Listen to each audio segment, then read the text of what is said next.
국민 불만 1순위. 국민의힘 한동훈 대표가 김건희 여사 이슈를 언급하며 한 말입니다. 민주당 이재명 대표의 1심 선고 이후까지도 김 여사 논란이 남아있어서는 안 된다며 시한까지 못 박아 대통령실을 압박했습니다. 그 해법으로는 대통령 가족의 비위를 감찰하는 특별감찰관 임명 추진을 들고 나왔습니다. 윤석열 대통령이 대선 공약으로 내걸어놓고도 여태껏 공석으로 두고 있는 걸 자신이 추진하겠다는 겁니다. 당장 대통령실은 기존 수용 조건을 다시 언급하며 사실상 불쾌감을 드러냈습니다. 윤한 갈등이 면담 이후 더 격해지고 있는데 첫 소식 하예빈 기자가 보도합니다. 전날 친한계 의원 20여 명과 만찬을 하며 세를 과시했던 한동훈 국민의힘 대표. 오늘은 자신이 임명한 당직자 20여 명을 모두 불러 회의를 연 뒤 김건희 여사 문제를 다시 언급했습니다. 김 여사 이슈가 국민 불만 1순위가 되면 안 된다며 이재명 대표의 1심 선고 전에 이를 해결해야 한다고 했습니다. 그때 우리는 어떤 모습이어야 되겠습니까? 지금처럼 김 여사 관련 이슈들이 모든 국민들이 모이면 얘기하는 불만의 1순위라면 민심이 우리에게 오지 않습니다. 다음 달 15일 이 대표의 공직선거법 위반 혐의 1심 선고 날짜를 시한으로 못 박으며 용산을 압박한 겁니다. 그러면서 대통령의 배우자와 가족 등 측근을 감찰할 특별감찰관 임명을 추진하겠다고도 드러냈습니다. 민주당의 북한인권재단 이사 추천을 강력하게 요구하고 결국 관철시킬 겁니다. 그러나 특별감찰관의 추천 절차를 그 이유로 미루지는 않겠습니다. 특별감찰관 임명에 대해선 야당도 북한인권재단 이사를 추천해야 한다는 게 대통령실과 여당의 입장이었습니다. 하지만 이틀 전 윤 대통령과 면담에서 이른바 김 여사 라인의 인적 쇄신 등 3가지 요구사항이 사실상 받아들여지지 않자 한 대표가 특별감찰관 임명 카드를 선제적으로 들고 나온 걸로 풀이됩니다. 전날 한 대표가 소집한 친한계 만찬에선 윤한 면담 직후 추경호 원내대표가 윤 대통령과 따로 만찬을 한 데 대해 비판하는 목소리도 나온 걸로 알려졌습니다. 당정 간 갈등이 당내 계파 갈등으로도 확산되는 모양새입니다. JTBC 하혜빈입니다. 대통령실, 특히 대통령은 돌 던져도 맞고 가겠다. 성치훈 의원님, 지금 누가 돌을 던지는 것인가라는 물음이 생길 수밖에 없는데 야당, 한동훈 대표, 언론, 국민 누굴까요?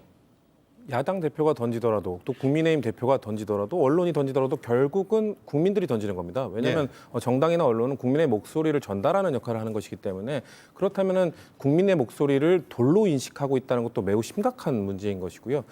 일반적인 지도자라면 국민께서 돌을 던지면 어떻게 하면 돌을 던지지 않도록 해야지라고 고민을 하는데 그냥 업보로 생각하겠다. 그냥 던질 테면 던져라라고 생각하는 게 매우 문제인 것이죠. 사실 이 돌을 던져도 맞고 가겠다는 거는 보통 개혁할 때 왜냐하면 모든 개혁에는 저항이 따르는 것이기 때문에 그럴 때 하는 말입니다. 근데 지금 사안이 김건희 여사의 방탄이거든요. 김건희 여사의 방탄이 개혁입니까? 그러니까 개혁인지 아닌지를 구분 못하는 대통령이라는 말씀을 드리고 싶고 사실 윤석열 대통령은 개혁을 추진하는 과정에 있어서도 본인이 돌을 맞으려고 하지 않았습니다. 우리가 보고 있는 그 의대 정원 문제 역시 어떻게 했습니까? 의사들을 악마화시켜서 국민들과 의사가 서로 돌을 던지게 만들었죠. 그 이전에 있었던 노동개혁, 노동자들에게 국민들이 돌을 던지게 만들었고 사교육 교육도 마찬가지입니다. 사교육 종사자들에게 돌을 던지도록 만들었거든요. 이처럼 국민들의 뭔가 개혁을 추진하는 과정에 있어서 국민들이 던질 수 있는 돌을 본인이 맞겠다는 것이 아니라 뭔가 서로에게 던지게 만들어 놓고 본인의 그 부인에게 향하는 김건희 여사에게 향하는 돌만큼은 본인이 다 맞겠다. 다 참 대단한 애처가 나셨다는 말을 드리고 싶고 국민들께서는 이 사람을 대통령으로 뽑아준 것을 업보로 생각하지 않을까 이렇게 말씀드리고 싶습니다. 네, 국민의 업보다라고 되돌려 드렸습니다. 김인영 의원님, 요 며칠 대통령의 발언 쭉 한번 보면 지난 17일 그날은 도이치모터스 주가 조작 의혹에 대한 김 여사의 무혐의 처분이 있었던 그날인데 우리 사회를 교란시키는 거짓 선동과 가짜 뉴스를 물리쳐야 된다라는 발언을 했고요. 그리고 21일 어제죠. 그제입니다. 집사람이 많이 지쳐 있고 힘들어한다. 이게 한동훈 대표 만났을 때 했던 발언이고요. 어제는 부산 범어사를 찾아서 돌 던져도 맞고 갈 것이다. 라는 입장을 냈습니다. 저는 저 두 번째 집사람이 많이 지쳐있고 힘들어해라는 부분을 국민들이 어느 정도 공감할까 싶은데요. 그러니까 국정 운영을 하는 것은 모든 국민을 만족시키고 갈 수는 없지 않습니까? 그렇다 보면 자연스럽게 비판, 비난이 이어지는데 이 비판, 비난에 무뎌지게 되면 결국 현실과의 괴리가 생기는 경우가 많더라고요. 그거는 비단 윤석열 정부만 그런 게 아니라 역대 정부가 다 그래 왔었습니다. 문재인 정부도 그 부동산 정책 관련해서 부동산 정책이 실패했다는 얘기를 했지만 결국 그때 당시는 인정하지 않다가 정권이 끝날 때쯤 돼서야 부동산 정책은 뼈아프다는 말을 했을 만큼 그런 현실적 괴리가 생기는데요. 지금 뭐 윤석열 대통령의 현실 인식 괴리에 대해서 좀 국민과 안 맞는 점은 분명히 있는 것 같습니다. 네. 그렇기 때문에 한동훈 대표가 여당 대표로서 국민의 민심을 받들어서 대통령께 건의를 한 상황이라고 저는 보고 있고요.